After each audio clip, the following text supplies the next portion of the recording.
बिस्मिल्लाहिर्रहमानिर्रहीम। अस्सलाम वालेकुम। मैं हूँ शकील मलिक। कि मोहम्मद से वफ़ा तूने तो हम तेरे हैं, ये जहाँ चीज़ है क्या लौहो कलम तेरे हैं।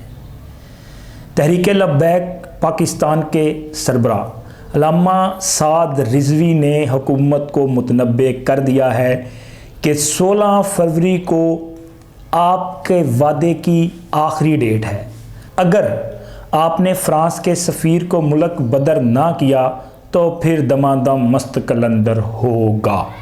अब यह दमादम मस्त कलंदर कैसे होने जा रहा है, सब की तफसीलात आपके साथ शेयर करनी है। और इमरान सरकार पर एक के बाद दूसरा और दूसरे के बाद तीसरा पहाड़ कैसे टूट रहा है, ये भी आपको इस तमाम की तफसीलात बताएंगे। लेकिन उससे पहले एक दरख्वास्त के हमारे इस चैनल पर जो दोस्त नए हैं वो प्लीज़ इसे सब्सक्राइब कर दें, लाइक कर दें और शेयर कर दें।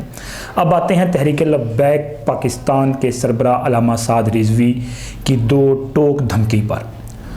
आपके इल्म में होगा कि फ़्रांस के सफ़ीर को मुल्क बदर करने के लिए जो है तहरीक लब्बैक के सरबरा अल्लामा ख़ादम हुसैन रिज़वी जो इस वक्त जो है वो वफ़ात पा चुके हैं, उन्होंने अपनी ज़िंदगी में जो है बीमारी के दौरान एक लॉन्ग मार्च किया था और फैज़ाबाद में धरना दिया था सख्त सर्दी में।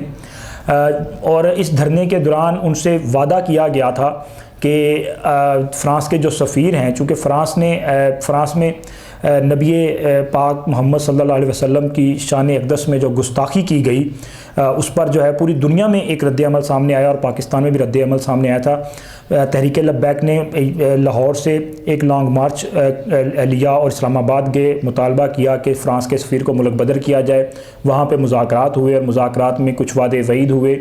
उन वादे वईद के मुताबिक जो है 16 फरवरी आखिरी तारीख़ है, यानी कि इस तारीख़ तक हुकूमत ने फ़्रांस के सफ़ीर को मुल्क बदर करना था। लेकिन अभी तक जो है वो इस मामले में कोई पेशरफ़ सामने नहीं आ रही। अब साद रिज़वी, चूँकि उनके वालिद ख़ादम हुसैन रिज़वी जो हैं वो रहलत फरमा चुके हैं, अब उनकी जगह पे उनके साहबजादे साद रिज़वी जो हैं जमात के सरबराह हैं, तो उन्होंने वाज़ेह ऐलान कर दिया है कि 16 फरवरी जो है आपके वादे की आखिरी तारीख़ है और फिर 17 फरवरी से हम अपना जो लाहे अमल है वो देंगे और नबी पाक की हुर्मत पर जो है अपनी जानें भी कुर्बान करने के लिए तैयार होंगे। तहरीक लब्बैक पाकिस्तान का जो मिजाज है वो सबके सामने है। उन्होंने कभी भी जो है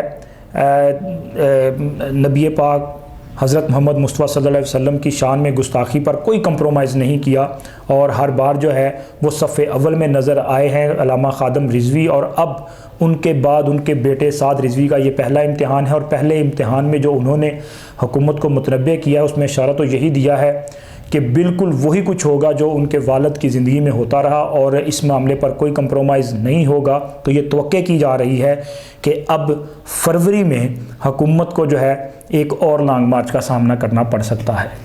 इस हवाले से तहरीक लब्बैक में क्या मामलात जो हैं वो डिस्कस किए जा रहे हैं, स्ट्रेटजी क्या होगी, उस बारे में जो है आपसे ये इन्फॉर्मेशन शेयर करनी है।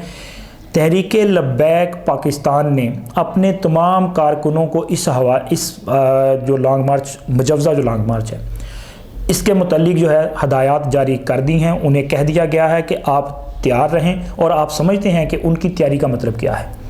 उनको तैयार करने का मतलब है कि जनाब फिर उन्होंने तो लॉन्ग मार्च करना ही करना है और उन्होंने अपना जो टारगेट है, जो फैज़ाबाद हो या डी चौक हो, वहाँ तक उन्होंने जाना ही जाना है।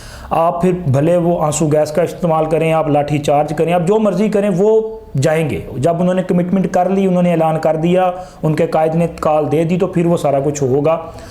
उसके नीचे फिर उसके अंदर या उसके बाहर कुछ नहीं होना।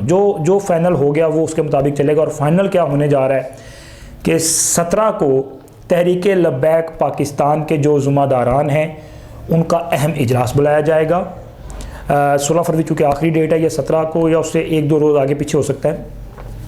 उस इजलास में जो है बाकायदा तौर पे एक स्ट्रेटजी प्लान कर ली जाएगी और साथ ही हुकूमत को अगले चंद रोज़ की जो है हतमी डेडलाइन दी जाएगी कि जी ये डेट है। अगर तब तक वो बहुत माइनर सी डेट होगी, ये नहीं है कि आपको कोई महीना 2 महीने मिलने जा रहे हैं, लेकिन ये फरवरी के अंदर होने जा रहा है, यानी कि मार्च से पहले वो डेट दे दी जाएगी कि अब आपके पास ये 2 दिन है या 3 दिन है या 24 घंटे हैं। इस अपना वादा पूरा कर दें, वरना फिर हम जो है अपने काफ़िले लेके आ रहे हैं। और इस बार जो लॉन्ग मार्च होगा, ये लॉन्ग मार्च वही ट्रेंड आएगा जो अभी पीडीएम ने दिया ना ट्रेंड, कि अब लॉन्ग मार्च ऐसे नहीं होंगे। वो लॉन्ग मार्च नहीं होगा कि जी सक्खर से शुरू हुआ और वो एक लॉन्ग मार्च चलता चलता जो है वो सक्खर से लाहौर आया और लाहौर से चलता हुआ जो है वो इस्लामाबाद चला गया, या फिर लाहौर से लॉन्ग मार्च निकला। जैसे कि कभी 2014 में ख़ुद वज़ीर आज़म इमरान ख़ान जो हैं और इनके जो कज़न ब्रदर्स अल्लामा ताहिरुल क़ादरी साहब जो हैं, उन्होंने लाहौर से अपने अपने लॉन्ग मार्च का आगाज़ किया और फिर ये लॉन्ग मार्च जो है इस्लामाबाद की तरफ गए। ये लॉन्ग मार्च ऐसे नहीं होने जा रहे जनाब। अब नया ही ट्रेंड आएगा। अब आपने चूँकि वो ट्रेंड दिया था ना 26-26 दिन का धरना और जी लॉन्ग मार्च, अब तो आपकी हुकूमत को वो जो है ना, वो तो कहते ना लैन देने पे जाने ने, वो जनाबे अली पूरे पाकिस्तान तो लॉन्ग मार्च आने ने। तुसी सोचना है कि केड़ा लॉन्ग मार्च कितों आ रहा, वो आ रहा, वो आ रहा, वो आ रहा, किनू रोकीए, किसी ने नहीं रोक पाना। और वैसे भी अब आवाम के सामने कौन खड़ा होगा? देख अब कहाँ पे रोकेंगे? मतलब आप समझें कि जी कोई फैसलाबाद से निकल रहा है आप उसको रोक लेंगे, तो जो लाहौर से निकल रहा है उसको कैसे रोकेंगे? जो सियालकोट से आ रहा होगा, जो गुजरांवाला से निकलेगा, जो शेखपुरा से आ रहा होगा, जो फैसलाबाद वालों को रोका होगा आपने, वो जंग वाले साथ मिल जाएंगे, वो बिल आखिर तमाम रास्ते जो है वो खुल जाएंगे। और जिस तरह JUI के वो ट्रेन है ना लोग कि वो तो आपके कंटेनर वंटेनर हटा जाते हैं और सब रास्ते खोल देते हैं, तो ये तहरीक लब्बैक पाकिस्तान भी जो है इसी तरह करती है, इनका भी यही मिजाज है। और ये जो लॉन्ग मार्च है ये भी वही प्लान होगा। ये लॉन्ग मार्च लाहौर से भी निकलेगा, ये लॉन्ग मार्च कराची से भी आएगा, ये लॉन्ग मार्च कोयटा से भी आएगा, ये लॉन्ग मार्च KPK से भी आएगा। यहाँ से जो है अब शाखें आएंगी, चूँकि हर बार नई स्ट्रेटेजी आती है ना। आप जब लॉन्ग मार्च लेके गए थे तो वो एक नई स्ट्रेटेजी थी, तो अब इनके पास भी नई स्ट्रेटेजी है। अब अगर कोई ये समझे कि जी वो स्ट्रेटेजी देने वाले जो थे शायद अब इनके पास भी हैं, तो मेरा कहने का ये मकसद नहीं है, लेकिन ज़ाहिर कहीं ना कहीं से कुछ स्ट्रेटेजी बनती है कि जी देखें जी ये ट्रेंड आया तो आप ज़रा ये नया आजमा के देखें। तो जिस तरह वो लॉन्ग मार्च होगा, ये लॉन्ग मार्च भी ऐसे ही होगा। आप अगर ये प्लान करेंगे कि मार्च में आपने लॉन्ग मार्च को फेस करना, तो नहीं हजूर, आपके लिए जो लॉन्ग मार्च को फेस करने की मुसीबत है वो फरवरी में आ रही है, और अब आपको फरवरी में ही लॉन्ग मार्च को जो है वो टैकल करना पड़ेगा।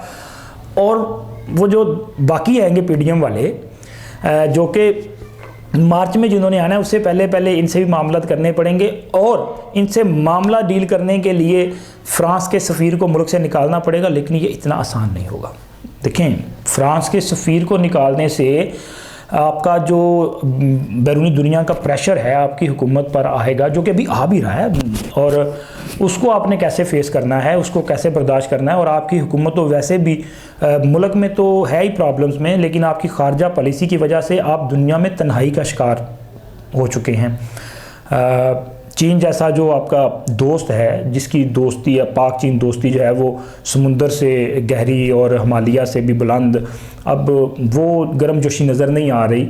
आपका जो बरादर इस्लामी मुल्क है सऊदी अरब, जो आपके लिए आपका अपने ख़जानों के कभी मुंह खोल देता था, अब क्या सूरत हाल है कि उन्होंने आपको कहा कि कड्डो पैसे हुए, और फिर आपने कमर्शियल बेसिस पे कर्ज़ा लिया और उनको पैसे वापस किए।